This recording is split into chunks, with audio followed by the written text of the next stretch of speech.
The Flood of Punjab, a living story. It was September, and in the small Punjabi village of Busti-Ahmedwala, the sky had worn a grey blanket for weeks.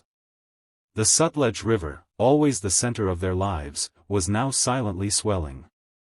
Ali, a young farmer from the village, watched with anxiety as his sugarcane fields began to submerge. His hard work, his dreams, were all being consumed by the water. His elderly father placed a hand on his shoulder and said, "Don't worry, Ali. We have seen floods before. God will be merciful." But this time was different. The rain showed no signs of stopping. The radio blared warnings every hour. The government had ordered people to evacuate to safer locations. Announcements were also being made from the mosque's loudspeaker. But leaving one's home, one's land, was not an easy task.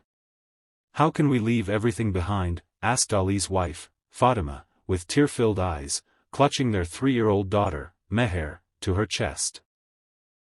"My grandfather built this house," Ali's father insisted. "I will die here, but I will not leave it." That night, as everyone slept, the river broke its banks. A terrifying roar awakened them. It was the sound of water, a furious, destructive roar that carried with it trees, animals, and human settlements. Cries and screams erupted in the darkness. Ali immediately picked up Meher, grabbed Fatima's hand, and supported his parents as they rushed towards the roof of the house. They had no time to grab anything. Their sturdy mud brick home suddenly began to tremble under the pressure of the water. When dawn broke, the scene was apocalyptic. There was nothing but water in every direction. Their beautiful village had transformed into a muddy ocean.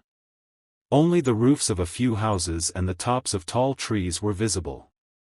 On the roof of a nearby house, their neighbor, Chaudhry Riaz, sat with his family. People who were companions in joy and sorrow just yesterday were now separated by distance, unable to help one another. Ali watched as his beloved cows, which he raised like his own children, were swept away by the strong current. Tears flowed freely from his eyes. Every moment spent on the roof was a trial. During the day, the sun's heat scorched their bodies, and the night's chill seeped into their bones. Their drinking water had run out. Meher was burning with fever and crying constantly. Fatima would dip the end of her sari in the floodwater to make cold compresses for her, but the contaminated water was even more dangerous for her health. Ali's elderly parents stared silently at the sky, perhaps waiting for a miracle. 2 days passed. Hunger and thirst were taking their toll. Hope was beginning to fade. On the afternoon of the 3rd day, they heard the distant sound of an engine. It was a Pakistan Army boat. A ray of hope ignited in their eyes. The soldiers were rescuing people and taking them to safe locations. When the boat approached their house, a soldier urged them to hurry. "We have limited space, come down quickly." But getting down was also a challenge.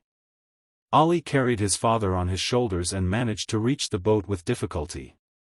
Then he handed Meher to Fatima and helped them down.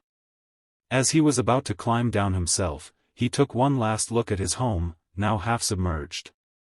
It wasn't just a pile of bricks and mud, it was his memories, his childhood, his wedding, Meher's birth.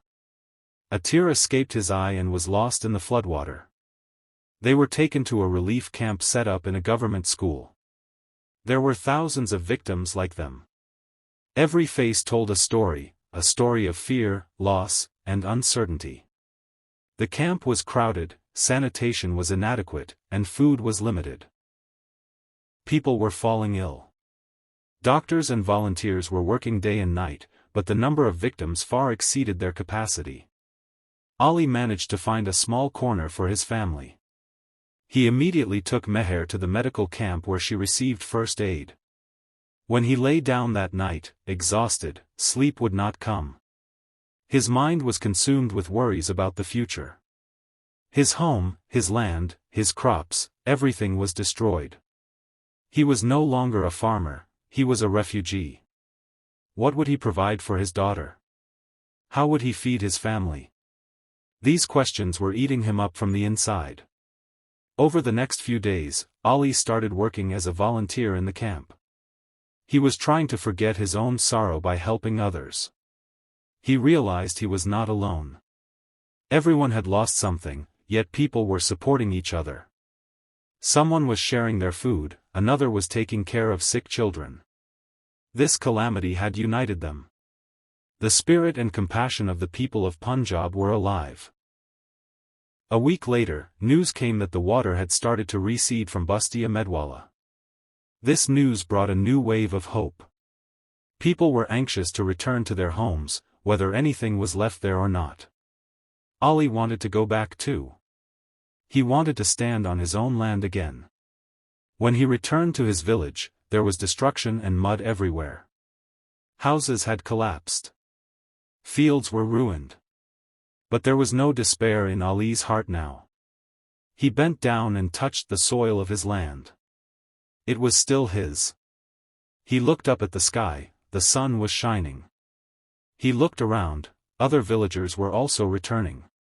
There was exhaustion on their faces, but a steely determination in their eyes. Ali looked at Fatima and his parents. Meher was better now and stood holding her father's finger.